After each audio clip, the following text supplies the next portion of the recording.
Bonjour et bienvenue sur Sensab. Alors aujourd'hui, pour ma plus grande joie, je reçois à nouveau Marie-Laure Buisson. Alors après Les Femmes combattantes qui ont été un immense succès, on se retrouve avec un best-seller qui sont Les Espionnes, qui sont l'histoire de 6 espionnes extraordinaires. Merci. Alors évidemment, depuis qu'on s'est vu, vous avez été chevalier de la Légion d'honneur. Oui. Donc félicitations. Merci. Comme quoi de mettre en l'honneur les femmes, eh bien finalement ça vous revient. C'est gentil, merci beaucoup. C'était un grand honneur et c'est le chef d'état-major des armées qui m'a décorée. C'était une grande joie. Alors on va parler de ces femmes qui évidemment sont uniques en leur genre. D'abord, comment vous les avez choisies, ces espionnes ?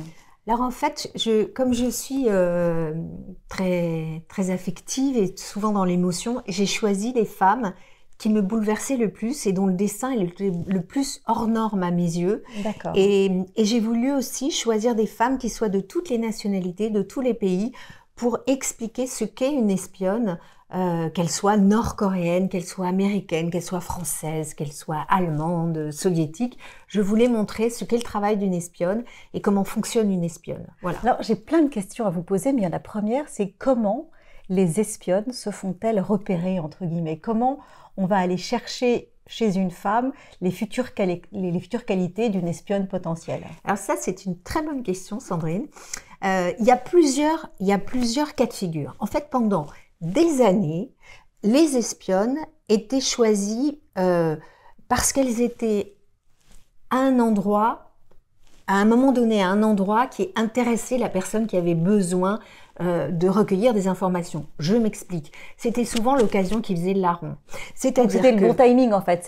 Exactement. Donc par exemple, il y a eu des danseuses de cabaret, des meneuses de revue qui sont devenues des espionnes connues. Pourquoi ?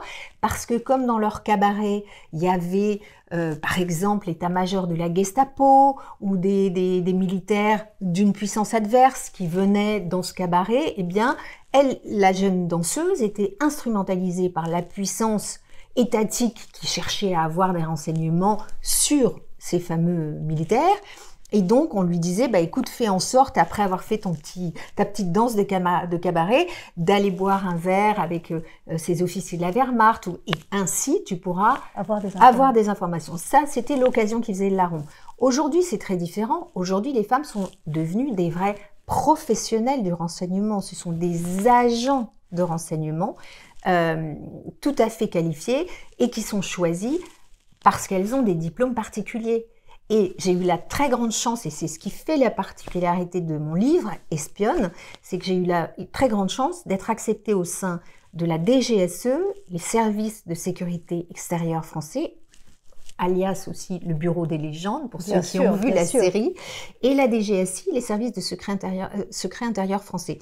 Et je me suis aperçue, quand j'ai infiltré leurs locaux et que j'ai rencontré toutes ces femmes, que certaines d'entre elles parlent 3 langues rares couramment, certaines sont ingénieurs de l'armement spécialisés en nucléaire, certaines sont des analystes images spécialisées dans l'imagerie satellitaire. Donc elles ont toutes des spécialités qui font qu'elles ont une valeur ajoutée vis-à-vis des services de renseignement et qu'elles sont recrutées pour ce faire.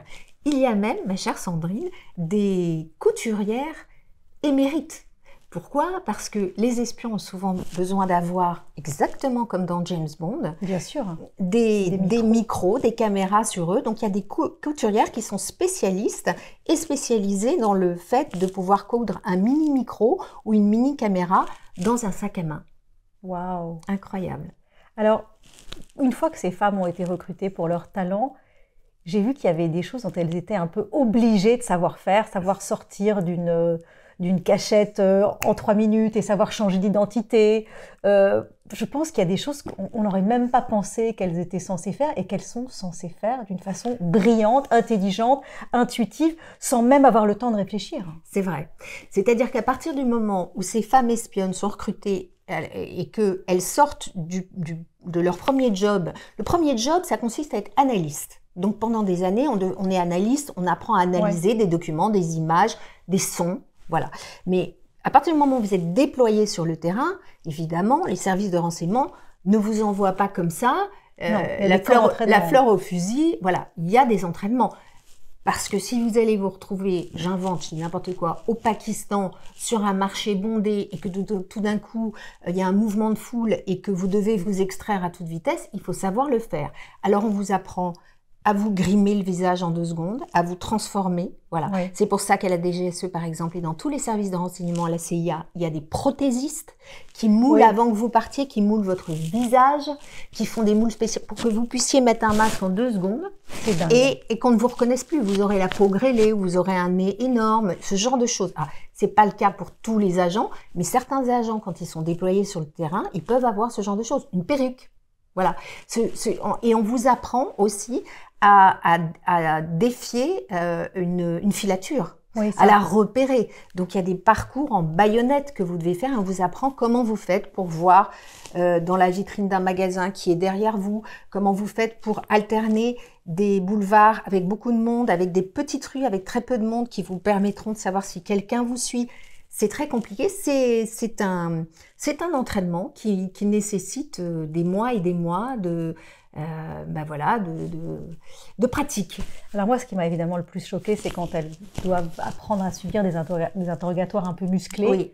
Et là, elles doivent subir de la violence et elles doivent savoir résister face à une sorte de torture, on va le dire. Oui. Alors, c'est le cas, je raconte ça dans le portrait que je fais de Amaryllis Fox, qui est une jeune femme américaine. Ça m'a beaucoup touchée, parce qu'elle est courageuse, cette fille. Elle est très courageuse. Son histoire est incroyable. Je l'ai rencontrée à Yannisport, à côté elle est belle, en plus. Elle est belle. À côté du Kennedy Compound, parce qu'elle est une Kennedy maintenant. Elle a épousé un jeune Kennedy, voilà, après être sortie de la CIA. Et Amaryllis est une jeune femme qui est rentrée à la CIA à 20 ans.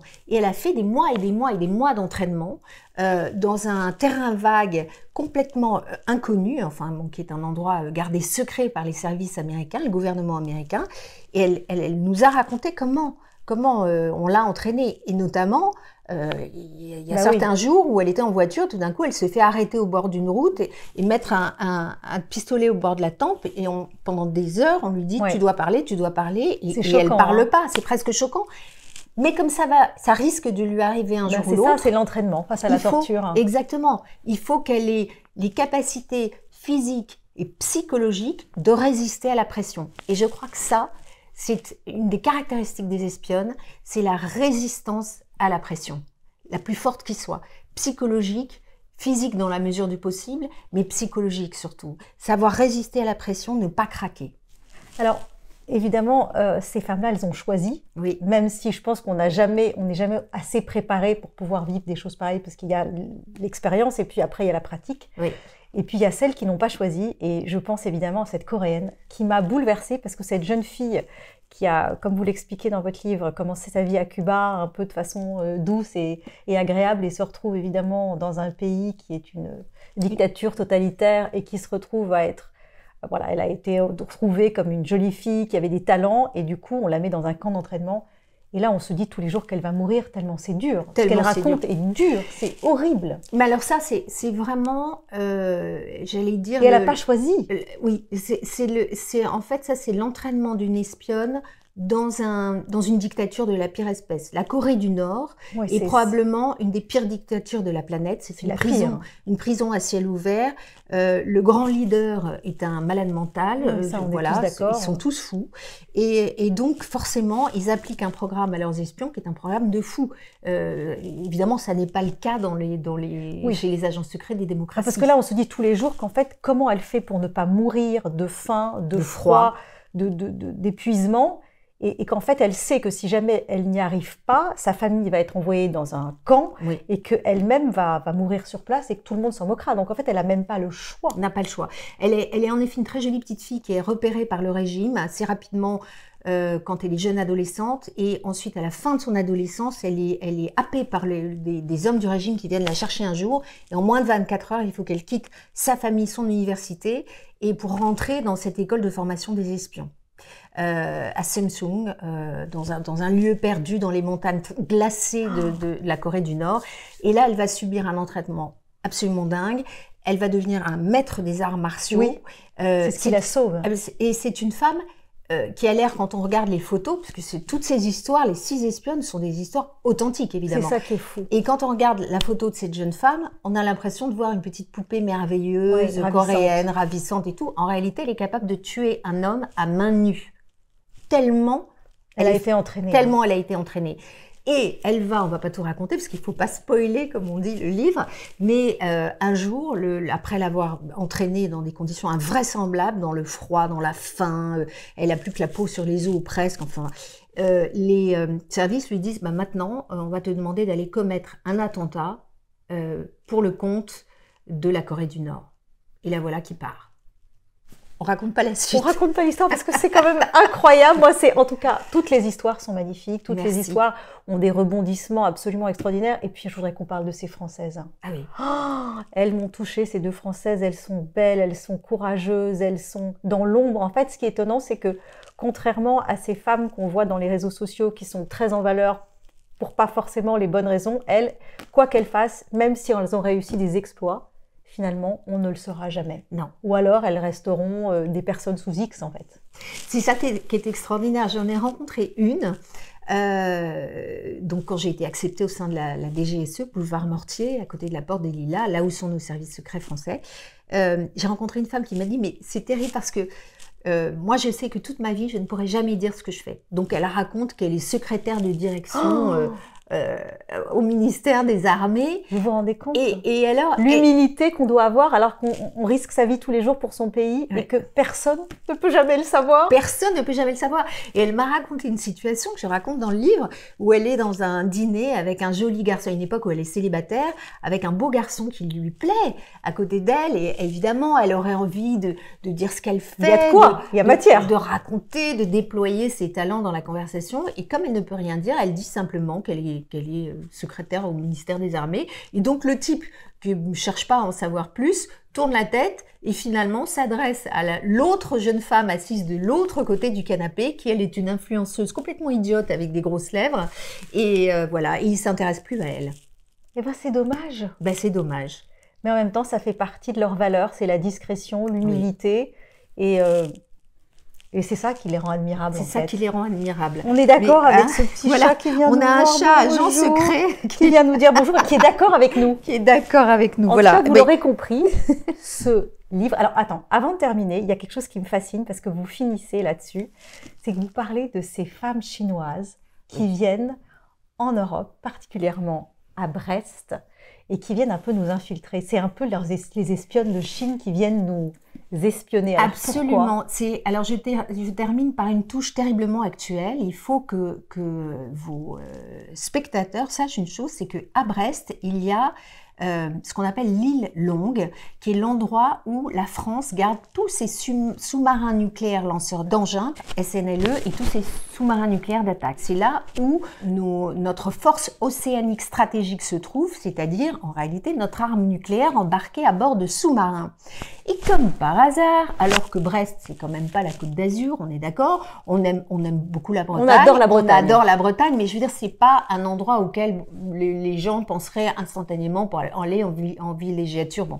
Et comme par hasard, on a vu il y a quelques années des bus entiers de Chinoises arriver tout droit de Chine pour s'inscrire à l'université de Brest, et ces Chinoises sortent dans les boîtes de nuit le soir, et sur qui mettent-elles la main? Sur des jeunes marins qui travaillent dans des sous-marins nucléaires de la force océanique stratégique française. Et donc il y a pas très longtemps, il y a eu un article très important dans le Times disant attention, c'est extrêmement grave ce qui se passe parce qu'il y a de plus en plus de mariages entre des Chinoises et des jeunes marins français. Amis bretons, attention. C'est un message. En tout cas, merci pour ce livre parce que je crois que c'est le plus beau cadeau de Noël qu'on puisse offrir. Merci Sandrine. C'est un livre qui va vous changer les idées, qui va vous dépayser et qui mériterait non seulement une série sur toutes ces femmes, mais en tout cas un film. Merci Sandrine. Merci Marie-Laure, merci beaucoup.